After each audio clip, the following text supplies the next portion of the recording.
The new amendment to Section 41 states that anything that was accrued throughout the years will still be subject to taxation today if it's repatriated into Thailand. This seems like it could have a massive impact. So right after I did that video about the new Thai tax law that everyone's talking about, you guys started writing me. I got all kinds of questions. What happens if I want to move to Thailand? What happens if I have a foreign pension?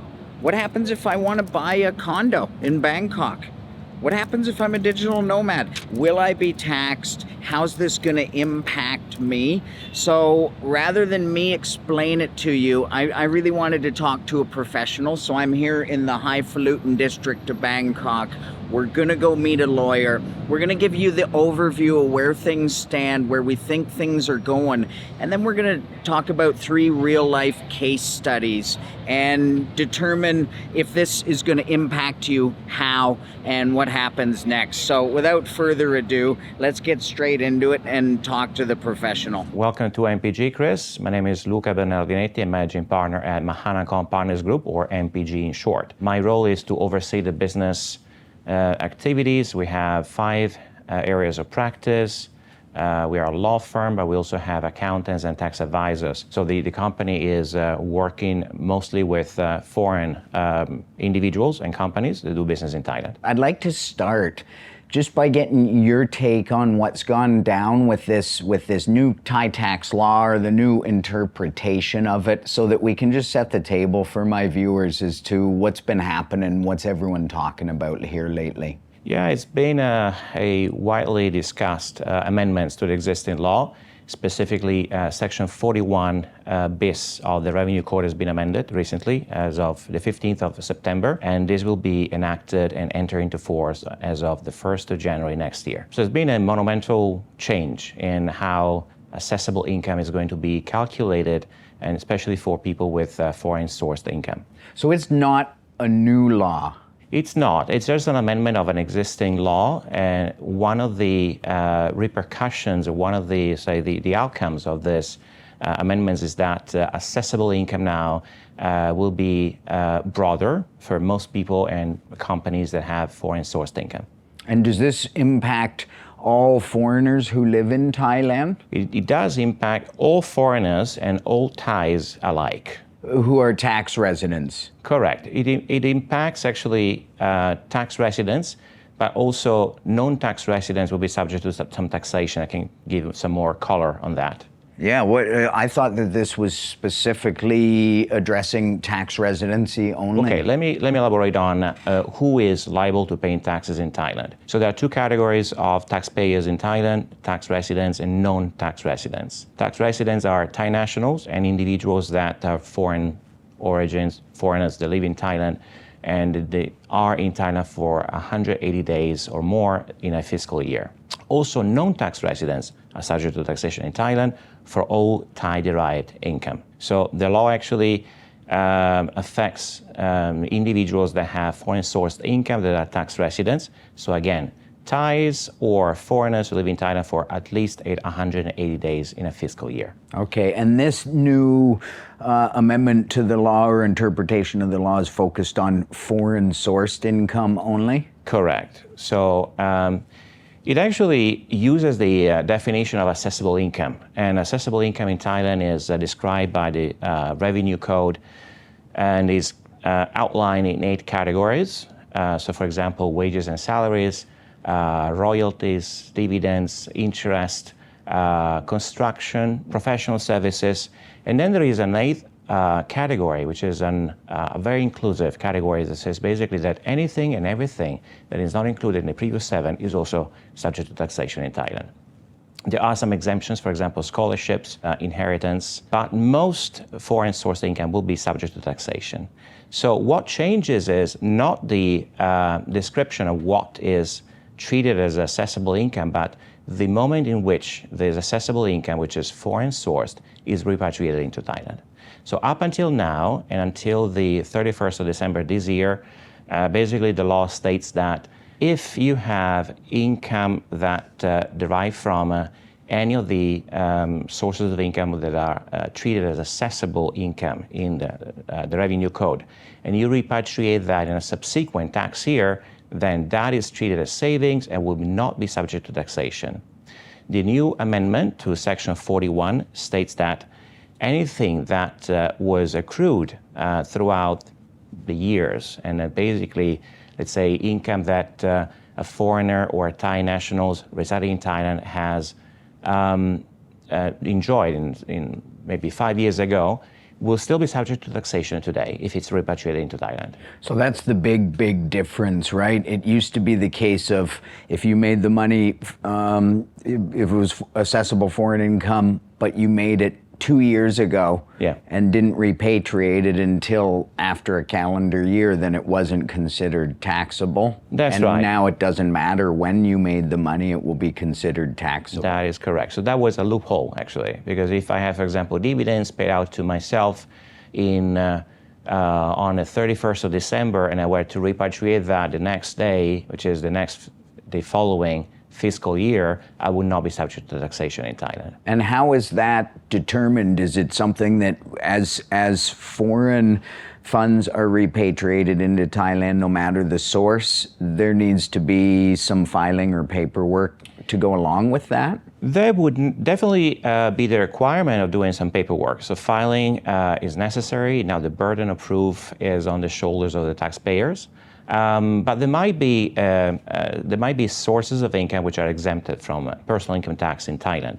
For example, there are many countries with which Thailand has signed an agreement on avoidance of double taxation. So, for example, if some income is indicated in the agreement between Thailand and a foreign country whereby this specific source of income is not subject to taxation, that it would not be taxed in Thailand. I want to dig into some case studies and see how this would play out in the real world, in your opinion. So let's start with John and Sue. So let's say they're a couple who dreamed of buying a $1 million condo when they retire, and to purchase the condo, they'd have to sell off their house in their home country. So they sell their house in their home country, bring that money into Thailand to buy their new condo here. So does this tax law affect them? They sell a condo, say in America, Canada, Australia, for $1 million. They have $1 million. We're going to move to Thailand. There's a condo we love for $1 million, just for simple math. How does this impact them? Okay, so good news is that John and Sue would not need to pay taxes on $1 million. If they were to sell the property for $1 million US, for example, and they had purchased the same property for, say, $900,000, then a capital gain is $100,000, not $1 million. So $100,000 will be the base to calculate assessable income. However, it is likely that I pay taxes in the country in which a property is located. So this is not always the case, but in most cases in these treaties on avoidance of double taxation, immovable property is taxed in the country in which it's located, which means that John and Sue have probably paid a fair share of taxes in the US, and when they repatriate the money, the taxes they have already paid is treated as a tax credit. So let's make this practical example. They have purchased a condo unit or a different type of property in the US for $900,000. They sell it for $1 million. They have a profit of $100,000. This is the base for calculation of assessable income.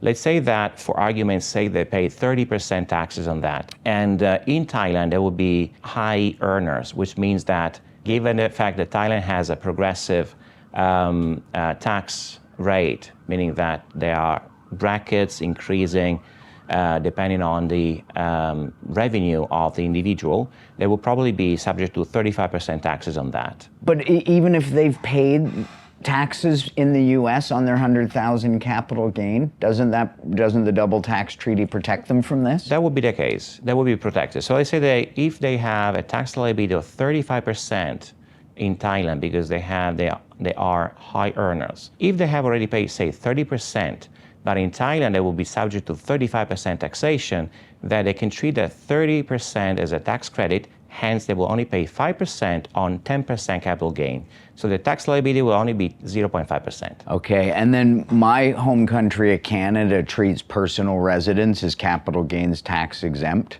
So in that case, the double tax treaty with Canada offers no benefit to a Canadian who's selling their house, filing their taxes in Canada, claiming the personal residence exemption, hence paying zero tax there.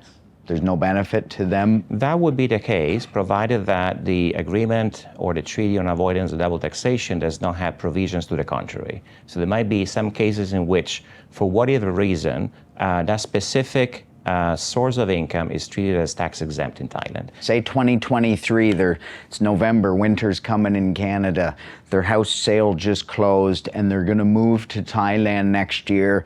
They move here in January, they've sold their house, they're not a tax resident of Canada, but 2024, they ultimately become tax residents of Thailand because they live here now, they're retired. And then in 2025, a year after that, they want to bring the money in from Canada to buy a house. They weren't tax residents of Thailand when that capital gain was realized. How does that? Considering that they are now tax residents and they have to declare any income that they have either domestically or from overseas transactions, for example, the sales of a condo unit or a house. But that would have happened before they were tax residents. That's correct. But they are actually, if the sale happened before the law entered or the amendment to the law enters into force, they would basically still be subject to the same rules. So this is something that happens with ongoing, for example, proceedings whereby individuals are contesting some taxes with the Revenue Department. If the tax liability is triggered before the 31st of December this year, so the current interpretation of the law would apply. But let's say if they were to sell the property in January next year, then the new interpretation of the law would apply. Say the new law comes into effect 2024. John and Sue have never been residents of Thailand. Correct. They just are about to retire. They want to move here. So they sell their house and in 2024, sell their house. And in the next year, they move to Thailand. So in 2024, that tax year where they realized that house sale capital gains, they were not residents of Thailand in any way. But the following year they were. And 2 years after that, they found their dream house and they want to bring in that $1 million that they sold the house on. They paid taxes for it 2 years ago. How does that impact the Thailand side of things? It's basically savings at that point. That would be the case. So if they were to repatriate the funds, say, next year at any time, even though they're not tax resident, or if they were to sell the property next year, they will still need to demonstrate to the Revenue Department 2 years from now that they have paid taxes on that property, and that can be treated as a tax, basically rebate. It's the year that they're going to repatriate money? That is correct. So then savings would be impacted? That is correct. I could have a bank account that's been sitting there for 10 years, and if I want to bring that money into Thailand to spend it, I need to pay tax on that? See, that's very murky waters. So the law currently, how it's stated, that would be the case. Which is why I think you may have heard that several advocacy bodies, chambers of commerce, have actually pleaded the Revenue Department to give more clarity. There were a few statements that were made by the Revenue Department in the past few weeks. We did publish a few of them, including a frequently asked question document. So as it stands, I agree with you, it's really difficult to understand what's going to happen in the future. But if we were to interpret the amendment to the law literally, then that is the case. So assessable income then, to me, we've just changed the definition of it. It's actually based on when the money enters Thailand, not when that money was earned. That's correct. So whenever, when the new interpretation of the law, the new amendments, will be enforced as of 1st of January 2024, it doesn't matter when the money was earned, I will have to pay taxes whenever I repatriate the money into Thailand, even if it's many years after I've earned that money. Wow. Well, that's, yeah, because there's conflicting reports out there. People are saying that this won't impact savings. And it sounds like it actually might. Whatever is considered to be savings today, according to the Revenue Code, today's interpretation of the Revenue Code is any income derived in previous tax years. That is considered as savings. However, the new interpretation states that if I have derived income in the previous tax years that falls within one of the assessable income categories of the Revenue Code, and I have not paid taxes on that, for example, many individuals that may have investment in Singapore, they benefit from a 0% capital gain tax in the country. Therefore, any savings they have deriving from trading in the stock exchange may be tax exempt. When they repatriate that into Thailand, it is treated as savings if it's done in a subsequent tax year. Now is not the case anymore. From the 1st of January, anything that is saved in the previous tax years would be treated as assessable income. Wow. It's hard for this law to address probably their main goal, which is Thais keeping investments offshore and wanting to kind of discourage that and have it not be a tax loophole for them. But because Thailand's such a big player in the retirement space, the digital nomad space, the long-term tourism space, this seems like it could have a massive impact. I couldn't agree more. I've been very vocal against the current, I would say, amendment to the law. We hosted a briefing recently with a few banks in Singapore as well. They were concerned about the implications of that the law may have on let's say, people that have savings or investments overseas. I think that the government may have miscalculated what the impact of this law may have on actual taxpayers. And also, I think that it's still very difficult to understand what is subject to taxation or not, because again, there might be some implications or some asset classes that are exempted from taxation depending on specific agreements on double taxation. So the jury is still out on how this is actually going to play out, or is this kind of a complete and just waiting for January 1st and then it's all going to start with complete clarity, or is the jury still out on some of this? There are ongoing talks between the Revenue Department and some advocacy bodies. I mentioned a few chambers of commerce. I myself am a member of the American Chamber of Commerce. There are ongoing meetings with the Revenue Department. It is difficult to make a forecast, but as it often happens, laws may be changed and amended depending on the feedback that within the first few months businesses give to the government. Okay, well that leads into the next case study. Let's look at a fictional guy named Sam. Let's say he's got a combination of savings and a pension that's going to allow him to retire early, but only if he moves to Thailand. He's never lived in Thailand before. Let's say he's from the UK or the US, and he's excited to move here and spend the next 10 or 20 years living a nice life in Thailand.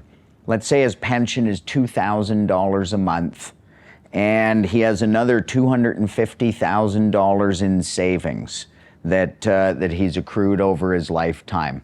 Maybe a 60-year-old guy just wants to move to Thailand, bring his life savings, plus spend his pension here. What happens to his pension? Is that going to be taxed? And what about when he simply starts bringing in his life savings to spend it on and say he's not purchasing anything here. He's just living life, renting condo, going to restaurants, shopping, living life. Sure, there are two different sources of income, pension and savings. So in this case, pension is subject to taxation. So pensions fall within the 8 categories of assessable income in Thailand.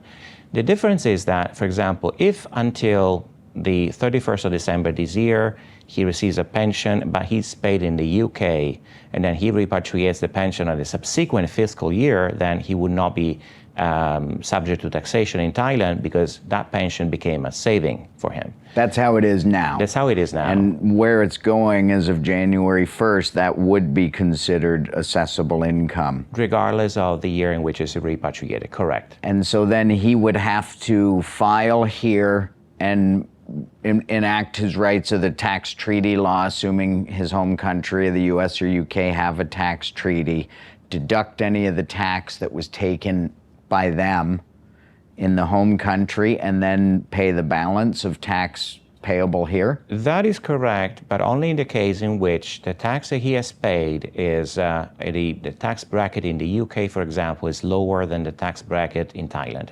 Because, for example, if he has paid exceedingly more taxes in the UK or in whatever the pension comes from than he would had he received the pension directly into Thailand, then he would not be subject to additional taxes in Thailand. Yeah, which for someone like this, you know, that it might not have any tax implications in Thailand, but irregardless, he would have to file a return here, go through the process of most likely engaging with a tax accountant and do all of that, which in my mind, that's going to have people just maybe choose to live elsewhere. Correct. So he would have more tax compliance burdens. He would need to file for taxes. He would need to prove that this pension or any other type of income has already been subject to taxation in the UK or in other countries, prove the tax burden that he has already encountered, and then pay any additional taxes if necessary. And then what happens with his $250,000 in savings that he just wants to transfer in and live off of? Well, these may be tax exempt depending on how he has received this money. For example, was it inheritance, in which case there's no, it would not be treated as assessable. Let's say he's just been saving money. He's been working for 40 years, putting away a little bit each month, and this is his savings. Maybe it's been growing in his home country's version of a retirement savings program that most governments offer. Let's just simplify it. Let's say that the savings derives from both salaries for a number of years, savings from, he's saved money by working, he was employed in a company receiving wages, and maybe now he is retired and he's got also pension into that. So he has to prove that he's already paid taxes over that lump sum that he repatriates into Thailand. Chances are he may not have to pay any taxes at all. Right, but he's going to have to do what? Come up with tax returns for the last 40 years of his life? Well, that's a very interesting question, and I think I would wait until next year to know the answer to that, because as it stands, then the answer is he has to prove that he has already paid taxes over that lump sum of money that he repatriates into Thailand. How back would the tax authorities go? Well, that's another question. Right. Wow. Yeah, hopefully, you know, they kind of don't build such massive roadblocks for people who just want to come bring their life savings and enjoy their golden years in Thailand. The Revenue Department is not going to target people that are going to retire. Mostly they're going to target individuals that have maybe possibly high earners. They may have enjoyed this loophole to avoid paying their fair share of taxes in Thailand. Thailand's Revenue Department is striving to comply with international tax practices.